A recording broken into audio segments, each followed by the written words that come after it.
杨开，你入门3年，147场挑战无一获胜，此次引名相搏，境界就好。 Halo guys, apa kabarnya hari ini? Masih baik-baik aja kan? Di video kali ini kita lanjutkan Donghua Martial Peak. Oke, nggak usah lama-lama lagi, kita langsung aja ke ceritanya. Pada saat ini, Yang Ke terus maju tanpa menunda apapun. Saya tidak tahu apakah itu karena kecelakaan di Gunung Yushi dan kematian begitu banyak orang. Yang Ke selalu merasa bahwa jumlah prajurit di penjara darah memang telah banyak berkurang. Setelah dia berjalan maju selama beberapa hari, dia tidak dapat mendeteksi vitalitas apapun, dan tidak ada seorang pun di sekitar. Ada bukit tandus di depan mereka, tingginya tidak lebih dari 100 kaki. Tidak ada rumput yang tumbuh di bukit itu, hanya kerikil dan tanah. Tetapi bukit itu memancarkan aura yang sangat aneh yang membuat orang-orang menjauh. Dan itu adalah aura monster yang sangat kuat. Bahkan para prajurit di tingkat ketiga alam kembali kekosongan tidak berani menginjakkan kaki di bukit ini dengan mudah. Karena aura monster yang ada di mana-mana bukanlah sesuatu yang dapat mereka tahan. Begitu mereka tinggal di sana untuk waktu yang lama, aura monster pasti akan menyerang tubuh mereka. Dan itu adalah aura dari Raja Monster yang kuat. Bahkan para prajurit di tingkat ketiga alam kembali kosongan tidak dapat melarutkannya sama sekali. Pada akhirnya, aura monster hanya akan mengikis meridian, daging dan darah mereka, atau mengubah mereka menjadi iblis atau menjadi gila dan mati. Oleh karena itu, di penjara darah, bukit aneh ini selalu dianggap sebagai area terlarang, sehingga tidak seorang pun berani masukinya dengan santai. Kadang-kadang, jika mereka lewat, mereka akan menjauh untuk menghindari terpengaruh oleh aura monster. Seharusnya di sini, Yang Ke melihat ke bukit yang gundul dan berbisik pada diri sendiri. Bukit di depannya sama dengan informasi yang diberikan oleh Ji Yue. Itu adalah tempat di mana Raja Iblis jatuh. Setelah memperhatikan sebentar, Yang Ke melangkah maju dan langsung menuju bukit. Dalam waktu singkat, dia tiba di kaki bukit. Begitu dia melangkah masuk, energi monster yang ada di mana-mana menyerbu Yang Ke dari segala arah, seperti kucing yang mencium ikan. Mengebor ke dalam pori-porinya dan mengalir ke meridiannya. Yang Ke memobilisasi energi sucinya untuk menahan invasi energi monster ini. Meskipun agak sulit, seperti yang diharapkan, energi monster yang ditinggalkan oleh orang kuat tingkat Raja Monster yang jatuh itu tidak mudah untuk dilawan. Bahkan jika itu telah ada di sini selama puluhan ribu tahun. Untungnya, Yang Ke membawa kekuatan asli naga suci emas. Jadi bahkan jika energi iblis dipaksa masuk ke tubuhnya, itu tidak akan terlalu mempengaruhinya. Jika itu adalah prajurit lain di alam kembali kekosongan, mereka mungkin harus mundur pada saat pertama. Setelah memastikan bahwa dirinya baik-baik saja, Yang Ke melangkah maju selangkah demi selangkah. Tak lama kemudian, ia sampai di puncak gunung. Ia melihat sekeliling dan tidak melihat apapun di sekitarnya. Ia tidak bisa menahan diri untuk tidak mengerutkan kening. Informasi yang diberikan Ji Yue kepadanya hanyalah bahwa kristal pikiran kekosongan itu berada di gunung tandus ini. Tetapi ia tidak tahu persis di mana letaknya. Jika tidak berada di puncak gunung, mungkin saja berada di tempat lain.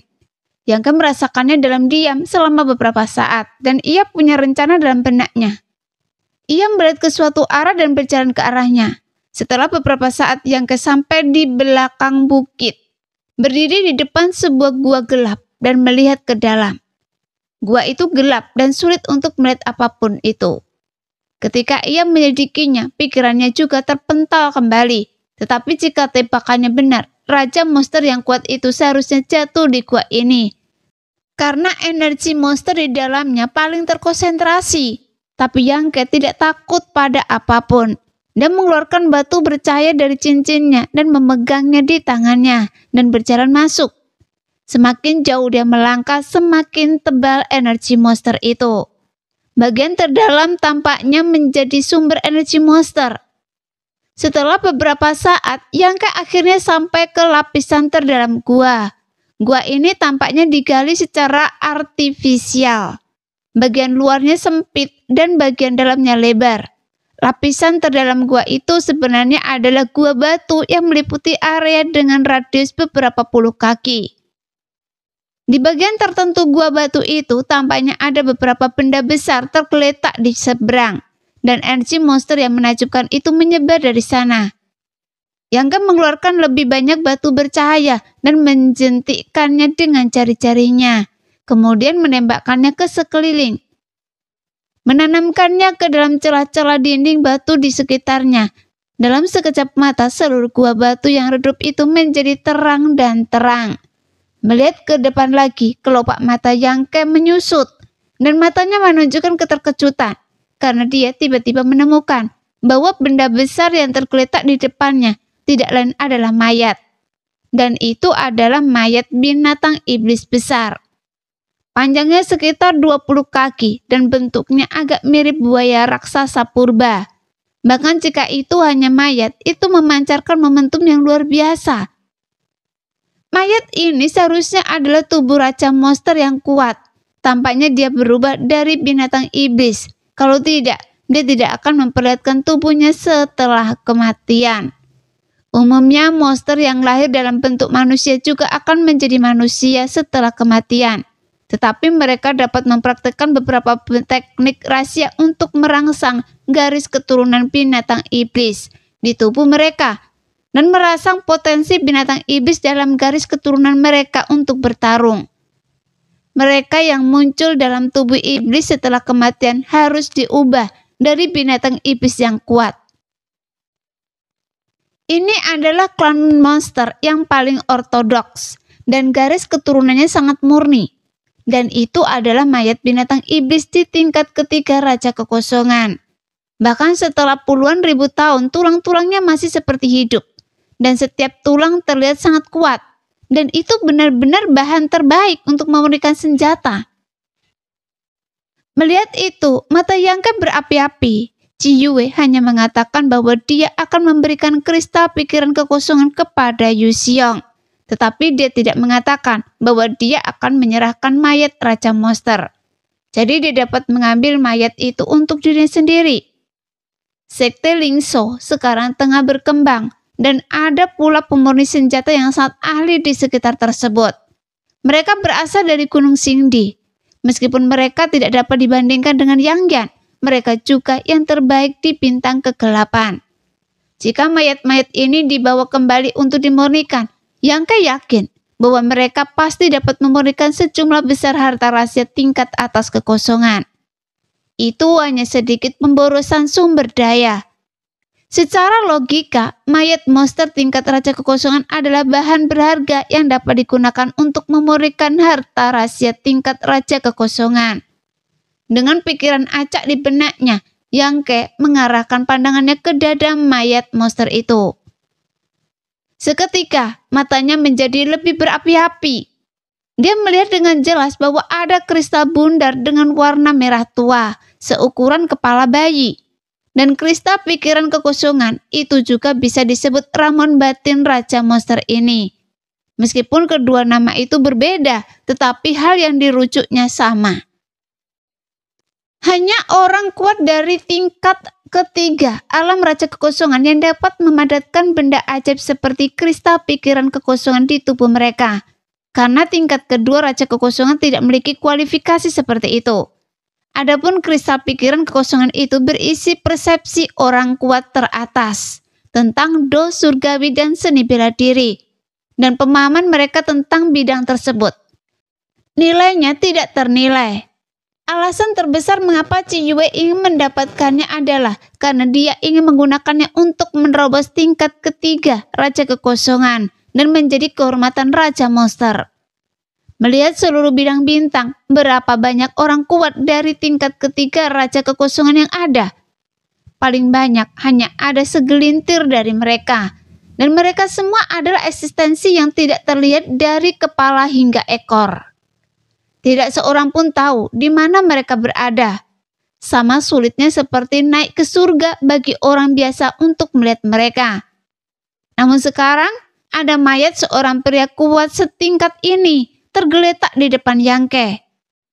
Tidak hanya tubuhnya yang utuh, tetapi kristal pikiran kekosongan juga ada di sana.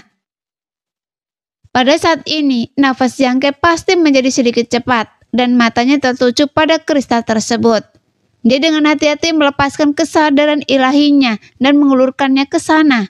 Tetapi sebelum kesadaran ilahinya menyentuh kristal itu, kristal bulat berwarna merah tua itu tiba-tiba memancarkan sinar cahaya, sehingga Yangke bertahan kening dan dengan cepat menarik kembali kesadaran ilahinya.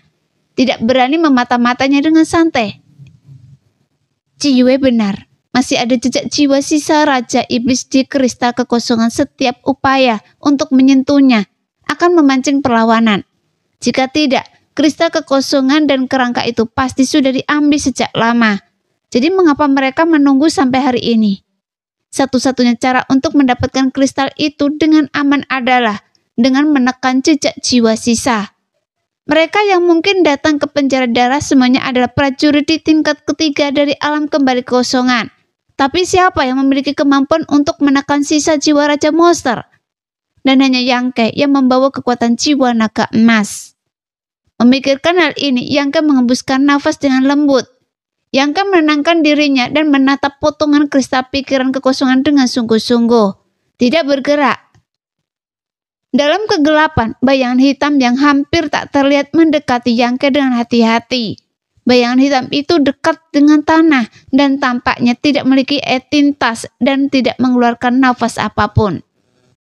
Bahkan sekuat Yangke, dia sama sekali tidak menyadarinya. Bayangan hitam itu mendekat sedikit demi sedikit dan segera mencapai posisi kurang dari 5 kaki di belakangnya. Segera bayangan hitam yang tidak aktif itu benar-benar bangkit seperti ular roh dan berkumpul menjadi aliran. Itu ditunjukkan ke punggung Yangke. Pada saat ini, tubuh Yangke bergetar hebat, kemudian raungan naga bernada tinggi terdengar. Segera tekanan luar biasa menyebar. Di lengan kanan Yangke, potongan sisi emas tiba-tiba muncul dengan aneh, menutupi seluruh lengan kanannya. Tidak hanya di lengan kanan, tetapi juga di punggung kanan. Ketika sisi muncul, kelima jarinya tiba-tiba meledak dengan cahaya keemasan. Dan kukunya anehnya menjadi lebih panjang, yang memancarkan cahaya dingin tajam dan tak tertandingi. Dan itu adalah transformasi naga. Setelah berlatih setengah dari seni transformasi monster, Yangke sekarang hampir tidak dapat mengaktifkan kekuatan naga suci emas di tubuhnya dan mengubah sebagian lengan kanannya menjadi naga. Dalam sekejap itu menjadi mengerikan dan menakutkan.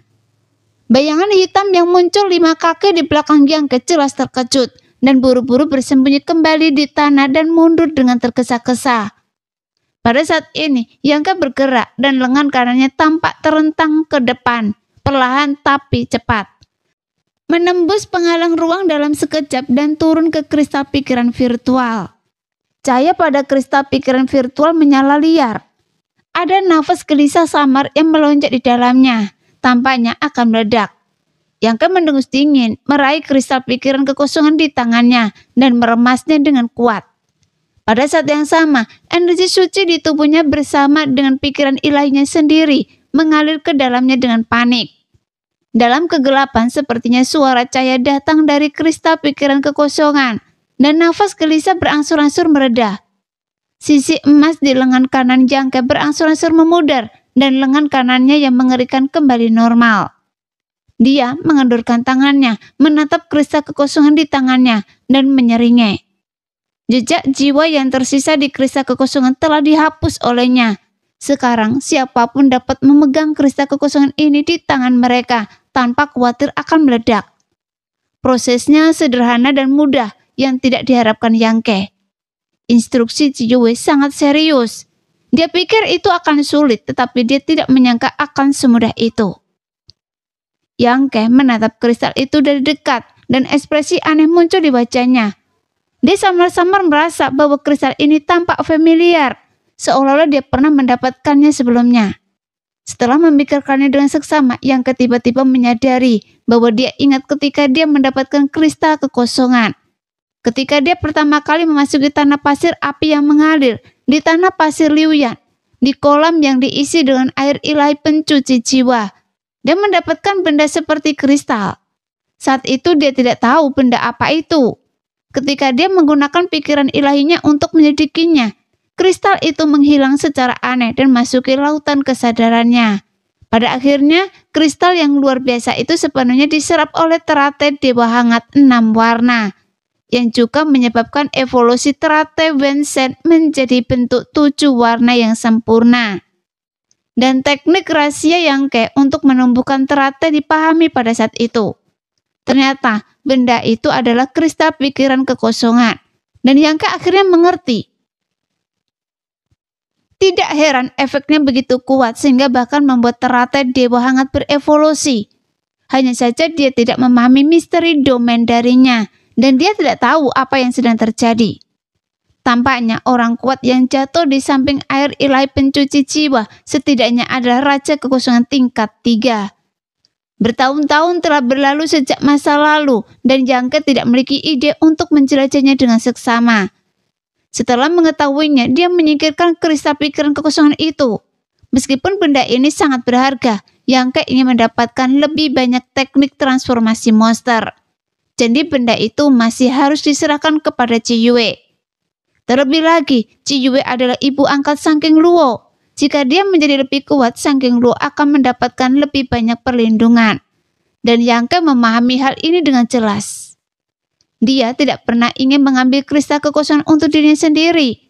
Dia percaya bahwa dengan kemampuannya sendiri, bahkan tanpa kristal kekosongan, dia dapat dipromosikan ke tingkat ketiga Raja Kekosongan dan mencapai puncak seni bela diri.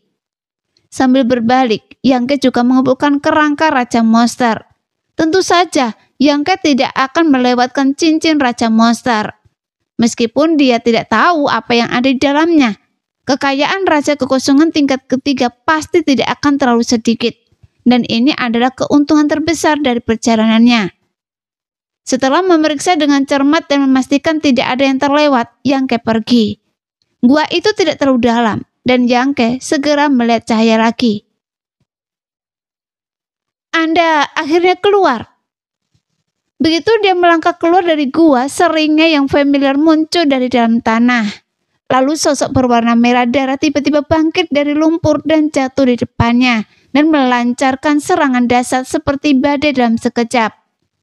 Wajah Yangke menjadi dingin, dan benang-benang darah keemasan melesat keluar dari jari-jarinya. Menari terus-menerus, membentuk penghalang kedap udara di depannya. Roar!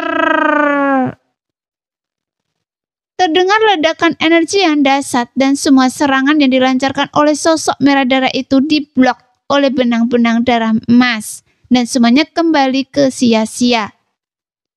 Suelian yang meluangkan waktu untuk melihat siapa yang menyerangnya dan dia tidak bisa menahan diri untuk tidak berteriak dingin dengan niat membunuh.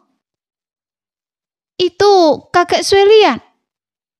Suelian berteriak liar dengan tatapan ganas dan dia telah menggunakan tubuh naga dan seluruh tubuhnya ditutupi dengan sisik merah darah yang terlihat sangat kuat. Terlepas dari itu, dia terus menyerang Yangke dengan putus asa. Anda mencari kematian? Yangke mencibir dan dengan sebuah pikiran dua benang darah emas itu tiba-tiba berubah menjadi wujud kada terbang api petir. Memamerkan giginya dan menerkam Suelian. Bagaimana kadal terbang itu bisa mengalahkan kekuatan naga darah saya? Naga darah itu tampaknya telah melupakan pelajaran yang telah dipelajarinya di istana sebelumnya dan tidak berniat untuk takut pada Yangke. Dia meninju 2 kali dengan tinjunya yang bersisik. 2 naga berwarna darah yang terbentuk dari konvergensi esensi monster muncul, menggelengkan kepala dan ekor mereka dan bertemu dengan kada terbang guntur dan api. Mereka saling terjerat dan sama sekali tapi tidak kalah. Pada saat yang sama, dia melambaikan tangannya dan kapak besar tiba-tiba muncul di tangannya dan menebas dengan keras ke posisi di mana Yangke berada. Cahaya kapak itu tampaknya mampu memotong langit dan bumi dan menyerang Yangke dalam sekejap. Namun tubuh Yang Ke tiba-tiba bergetar dan menghindar ke samping. Pada saat ini, sosok lain terbang keluar dari lumpur, menyatukan telapak tangannya dan mendorong ke depan secara tiba-tiba. Bunga besar dan aneh tiba-tiba muncul dan kelopaknya terbuka, seperti binatang buas dengan mulut besar, menggigit ke arah Yang Ke. Wajah Yang Ke dingin dan ganas dan kekuatan ruang melonjak. Dia menghilang secara aneh dari tempat asalnya. Ketika dia muncul lagi, dia sudah berjarak 10 kaki. Bunga aneh itu gagal menyelesaikan misinya dan segera terbang kembali, melayang di atas kepala orang kedua. Kelopaknya terus terbuka dan tertutup, seolah bernafas seperti makhluk hidup. Kemudian aroma manis mulai menyebar. Mitian. Yang Ke mengangkat sudut mulutnya memperlihatkan ekspresi main-main. Oke, kalian berdua ada di sini. Sepertinya kalian tahu saya akan datang ke sini. Jadi kalian menyergap saya di sini? Iya. Mitian tersenyum lembut dengan ekspresi hangat di wajahnya. Anda membawa asal-usul naga suci dan kristal pikiran kekosongan di sini bukanlah rahasia bagi ras monster kami. Ditambah lagi Anda tiba-tiba datang ke penjara darat dari Kaisar Chen. Bagaimana mungkin kami tidak tahu apa yang sedang Anda lakukan? Apakah Senior Ciyue yang meminta Anda untuk datang? Pintar. Yang Ke mengangguk sedikit. Bagaimana dengan kristal pikiran kekosongan? Nafas Mitian sedikit tergesa-gesa. Karena saya keluar, menurut Anda, di mana kristal pikiran kekosongan itu? Yang Ke tersenyum cerah. Anda benar-benar berhasil? Mitian menarik nafas dengan lembut dan ekspresi serakah di wajahnya tidak jelas. Apakah Anda menginginkannya? Yang Ke menatapnya dengan sinis. Hanya dengan kalian berdua, saya khawatir Anda tidak memiliki kemampuan untuk melakukannya. Berhati-hatilah untuk tidak berakhir di sini sendirian. Melihat bahwa Yang Ke sangat membenci mereka dan tidak menganggap mereka serius, Suelian dan Mitian tampak tidak senang. Meskipun mereka enggan mengakuinya, mereka berdua tahu bahwa tidak seorang pun bisa menjadi lawan Yang Ke dalam pertarungan 1 lawan 1. Dan di istana, Yang Ke telah membuktikan kekuatannya. Apakah kami memiliki kemampuan atau tidak? Anda akan tahu setelah bertarung. Mitian mendengus dingin. Saat Yang Ke hendak menertawakannya lagi, tetapi tiba-tiba mengerutkan kening dan medan momentumnya sendiri menyebar dengan gila-gilaan. Dengan dia sebagai pusatnya, dalam radius 10 kaki, ruang itu tiba-tiba runtuh dan retakan ruang kecil mulai bergerak seperti ular roh. Di ruang yang runtuh dan kacau, kilatan cahaya dingin tiba-tiba muncul dan tampaknya menyerang punggung Yang Ke. Tetapi ruang yang kacau mempengaruhi keakuratan cahaya dingin, menyebabkannya ditelan oleh retakan ruang tanpa dapat memainkan peran apapun. Dengan seruan ringan, sosok ketiga muncul seperti hantu dan melompat mundur dengan cemberut. Dengan ekspresi serius di wajahnya, dia menggelengkan kepalanya dan mendesah. Sangat sulit untuk dihadapi. Yang Ke berdiri diam, berdiri di tanah seperti batu, melihat ke belakang dan dingin, dan cukup terkejut. Li Feng, Anda juga di sini. Dia tidak menyangka bahwa orang ketiga yang menyerangnya adalah Li Feng dari wilayah Singa Gila. Para pendatang baru teratas dari 3 wilayah utama ras monster sekarang berkumpul bersama. Tapi Yang Ke dapat memahami bahwa Mitian Suelian akan menyergapnya. Bagaimanapun dia memiliki beberapa gesekan dengan kedua orang ini. Jadi bagaimana mereka bisa membiarkannya begitu saja? Tetapi Li Feng juga berpartisipasi dalam masalah ini yang benar-benar mengejutkannya. Ketika saya pertama kali masuki penjara darah, Li Feng mengundangnya untuk bergabung dengannya. Namun setelah beberapa hari dia menjadi musuhnya. Karena aura monster saat merasuki gunung monster sangat kuat. Ketiga prajurit monster ini menggunakan aura monster untuk menyembunyikan diri mereka dengan sempurna. Jika Yang Ke tidak begitu tajam penglihatannya, dia mungkin telah diserang oleh Li Feng. Li Feng, saya tidak punya dendam pada Anda kan? Yang Ke menatapnya dan dingin dan bertanya dengan tenang. Li Feng tertawa datar dan berkata dengan suara yang dalam. Tentu saja tidak. Lalu, mengapa Anda melakukan ini? Yang Ke menyipitkan matanya. Saudara Yang, tolong maafkan saya. Li Feng tampak sedikit malu. Mendengar ini dia membungkuk sedikit dan berkata terus terang. Sejujurnya, jika memungkinkan saya tidak ingin menjadi musuh saudara Yang. Tetapi ini tentang kristal pikiran kekosongan. Jadi saya tidak dapat mengabaikannya. Yang Ke mengangguk. Saya mengerti. Karena saudara Yang sudah mengerti, saya tidak perlu berkata apa-apa. Setiap bangsawan menginginkan kristal pikiran kekosongan. Hanya saja tidak ada yang punya cara untuk mengambilnya. Sekarang setelah saudara Yang sampai pada masalah ini, saya tidak akan membiarkan Anda pergi apapun yang terjadi. Namun jika saudara Yang bisa menyerahkan kristal pikiran kekosongan, menurut saya, Sui Lian dan Mintian harus membiarkan Anda pergi dengan aman. Menurut Anda, apakah saya akan menyerahkannya? Yang Ke mencibir ringan. Li Feng berpikir serius sejenak dan berkata dengan serius. Saya khawatir tidak. Jika itu saya juga tidak akan melakukannya. Mengapa Anda berbicara omong kosong dengannya? Bergabung saja untuk membunuhnya. Tidak peduli seberapa kuatnya dia hanya satu orang. Apakah kita takut padanya bahkan jika kita bergabung? Sui Lian memiliki emosi yang paling panas. Melihat Yang Ke dan Li Feng mengomel tanpa henti, dia tiba-tiba berteriak. Dengan dorongan kakinya dia bergegas menuju Yang Ke. Dengan momentum yang luar biasa, bayangan naga darah besar tiba-tiba muncul di belakangnya. Sui Lian jelas tahu betapa kuatnya Yang Ke dan ingin melawannya sampai mati. Mintian tidak ingin membuang kata-kata lagi. Saat Sui Lian mengambil tindakan, dia berteriak keras dan bunga aneh di kepalanya tiba-tiba berputar. Kelopaknya terbang keluar, menghilang ke dalam kehampaan dan menghilang. Sosok Li Feng memudar seperti hantu lagi, lalu menghilang tanpa jejak. Tidak ada yang tahu kemana dia pergi. Segera serangan ganas dari 3 prajurit monster pecah dalam sekejap. Oke, karena Anda mencari kematian, maka saya akan memenuhi keinginan Anda. Yang Ke tidak takut melawan 3 orang sendirian. Sebaliknya ekspresinya berubah menjadi ganas. Kemudian cahaya warna-warni itu tiba-tiba menutupi seluruh tubuhnya. Ada suara mendesis di sekujur tubuhnya.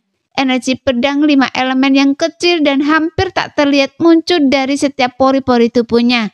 Itu sangat tajam.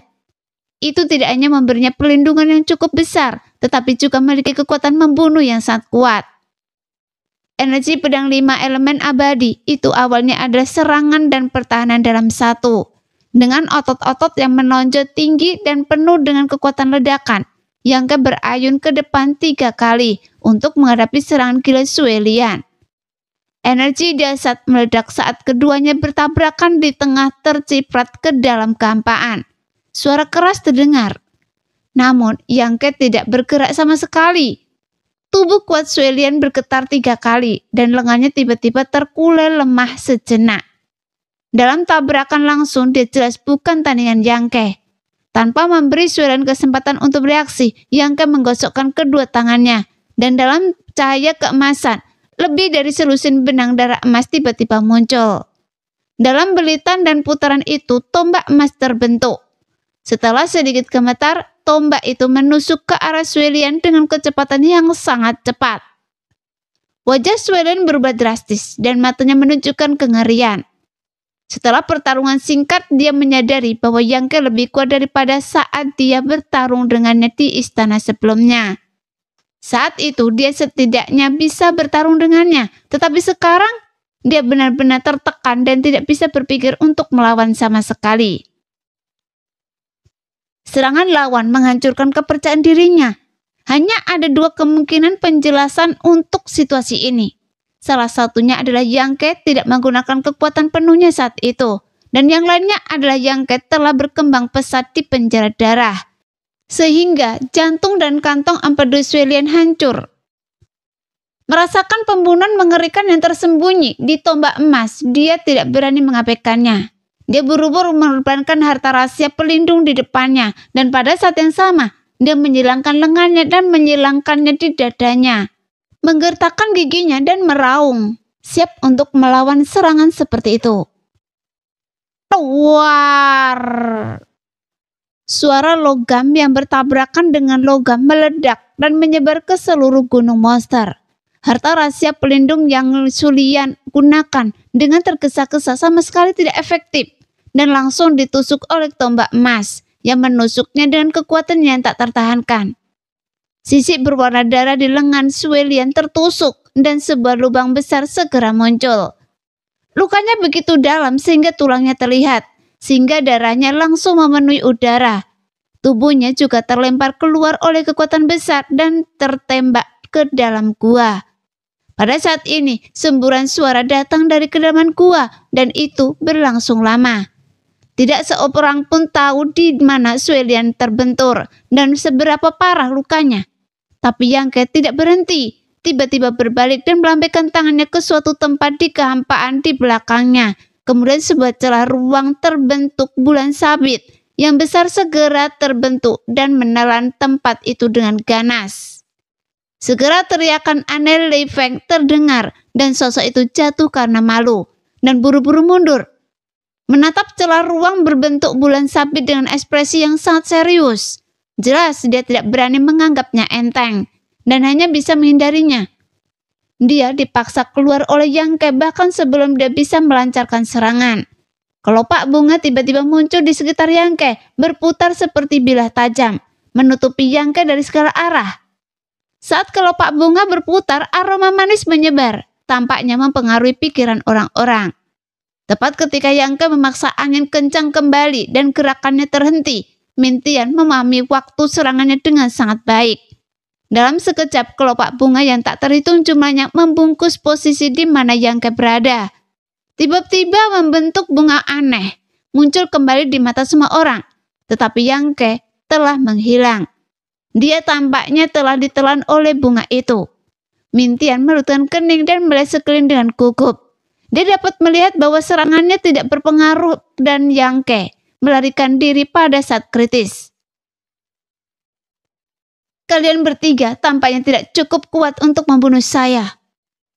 Sebuah suara sarkastik datang dari samping. Mata Mintian mengecil dan dia melihat ke sana dan melihat Yangke berdiri di kehampaan tanpa cedera. Wajahnya tiba-tiba menjadi suram. Li Feng muncul diam-diam di samping Mintian, juga dengan wajah dingin dan tanpa mengucapkan sepatah kata pun. Ketiganya bergabung, belum lagi mampu bersaing dengan orang kuat alam Raja Kekosongan biasa. Setidaknya di level alam kembali kekosongan, mereka benar-benar tak terkalahkan. Bagaimanapun, mereka bukan prajurit alam kembali kekosongan biasa. Mereka semua adalah master teratas di bintang Chen. Namun hasil pertempuran itu membuat mereka merasa dingin. Yangke tidak menghabiskan banyak upaya untuk menyelesaikan serangan mereka satu persatu. Dan Sulian dipukuli ke dalam gua. Sampai sekarang tidak ada gerakan dan tidak diketahui apakah dia mati atau hidup. Sekarang, dua yang tersisa juga benar-benar ditekan. Apakah orang ini masih manusia? Mata Li Feng berkedut dan dia menyesal datang ke air berlumpur ini. Dia tahu bahwa Yangke sangat kuat. Kalau tidak, dia tidak akan memberi pelajaran kepada Sulian di istana. Jadi ketika dia pertama kali memasuki penjara darah, dia mengundang Yangke untuk bertindak bersama. Namun setelah mengetahui berita tentang alam kembali kekosongan dari Mintian dan Sulian, dia tidak bisa duduk diam. Bagaimanapun kristal pikiran kekosongan terlalu berharga. Begitu berharganya sehingga dia lebih suka mengambil resiko. Dia pikir Yangke pasti akan kalah jumlah jika dia bergabung dengan Sulian dan Mintian. Tetapi dilihat dari situasi dalam pertarungan singkat ini, situasinya tidak optimis. Pria ini sangat tak terkalahkan. Dengan level kultivasi level kedua alam kembali kekosongan, dia bisa mencapai level ini. Sejak zaman kuno, tidak pernah ada yang seperti ini, kan? Li Feng, Anda tidak menyesalinya, kan? Anda harus tahu bahwa tidak ada yang namanya obat penyesalan di dunia ini. Hari ini dia yang mati atau kita yang mati. Mintian menatapnya dengan ekspresi menyeramkan karena dia bertekad untuk membunuh Yangke. Li Feng menggelengkan kepalanya perlahan. Begitu busur ditembakkan, tidak ada jalan kembali. Dan saya tahu ini. Baiklah, tunggu saja saudara Sulian keluar. Hanya ketika kita bertiga bergabung, ada sedikit peluang. Mintian tidak membantah menghadapi Yangke. Dia sudah menyingkirkan harga dirinya. Keduanya berdiri berdampingan. Mata mereka sesekali berpindah-pindah antara Yangke dan gua dari waktu ke waktu. Cemas. Suelian masih tidak bergerak, seolah-olah dia benar-benar dibunuh oleh Yangke dalam satu gerakan. Namun ini tidak mungkin. Tidak peduli seberapa kuat Yangke, Suelian setidaknya telah menggunakan tubuh naga dan pertahanannya sekuat batu. Bagaimana dia bisa terbunuh oleh serangan seperti itu? Mintian dan Li Feng tidak dapat memahami apa yang dilakukan Suelian. Mereka mengutuknya dalam hati dan menyalahkannya karena gagal pada saat kritis. Pada saat ini, raungan ganas tiba-tiba datang dari gua. Raungan itu sekeras guntur dan mengangkatkan telinga. Itu Suelian. Mintian merutkan kening dan ekspresinya menjadi tidak yakin. Dia tidak tahu kegilaan macam apa yang sedang dilakukan Suelian. Bahkan jika dia tidak mau, dia bisa saja bergegas keluar dan melawan Yangke. Mengapa dia berteriak? Sepertinya tidak benar. Li Feng tiba-tiba merasa tidak nyaman. Entah mengapa perasaan krisis yang belum pernah dia alami sebelumnya menyebar dari lubuk hatinya, seolah-olah dia akan berada dalam bahaya hidupnya jika dia tidak segera mundur. Perasaan ini membuatnya tidak nyaman di sekujur tubuhnya. Seperti Mintian, Li Feng, Yangke juga melihat ke dalam gua dengan tatapan serius dan sama-sama merasakan ada sesuatu yang salah. Namun dia lebih penasaran. Dia tidak tahu apa yang sedang dilakukan Suelian, atau apakah dia akan melakukan teknik rahasia yang mengguncang bumi. Setelah beberapa saat, auman Suelian tiba-tiba mereda, seolah-olah ada yang menjepit tenggorokannya dan berhenti tiba-tiba. Pada saat yang sama, saat aumannya mereda, energi monster yang pekat dari seluruh gunung monster tiba-tiba menjadi bergolak. Seolah-olah telah dipanggil oleh sesuatu dan semuanya berguling ke arah gua. Gua itu seperti mulut binatang buas yang retak, menerima semua energi monster yang mengerikan. Dalam waktu kurang dari 10 nafas, energi monster yang pekat yang telah bertahan di gunung monster selama puluhan ribu tahun menghilang. Yang kemerlukan kening, Mintian dan Li Feng saling memandang dan tampaknya bingung dengan situasinya. Di dalam gua, aura yang ganas perlahan-lahan bangkit kembali dan kekuatan aura ini membuat Yangke merasa sedikit tidak nyaman. Kemudian, gemerisik langkah kaki datang dari gua. Setelah beberapa saat, Suelian muncul dari pintu masuk gua. Pada saat ini, dia tidak lagi memiliki kemarahan yang memalukan sebelumnya, tetapi menunjukkan ekspresi serius di wajahnya. Dia merentangkan kedua tangannya di depan tubuhnya dan menatap dengan seksama. Namun, ada kegembiraan tersembunyi di kedalaman matanya. Suelian, apa yang Anda lakukan? Teriak Mintian dengan wajah marah. Dia baru saja bertarung dengan Yangke dan Suelian begitu tidak bisa dijelaskan, yang tentu saja membuat Mintian sangat tidak senang. Lagi pula, Yangke terlalu kuat. Mereka bertiga tidak sepenuhnya yakin untuk membunuhnya di sini. Jadi tidak ada yang bisa menganggapnya enteng. Dia tampaknya sedikit berbeda. Li Feng menyipitkan matanya dan melihat lokasi gua. Mari kita bunuh Yangke bersama-sama terlebih dahulu dan kemudian bicarakan hal-hal lain. Mintian mendengus dingin dan sekali lagi mengarahkan bunga aneh itu untuk menyerang Yangke. Meskipun Li Feng merasa ada yang salah dengan Suelian, dia tahu bahwa sekarang bukan saatnya untuk terlibat dengannya. Dia menghilang dari tempat itu dengan sekejap dan mendekati Yangke tanpa suara. Tapi Yangke menaruh sebagian besar perhatiannya pada Suelian.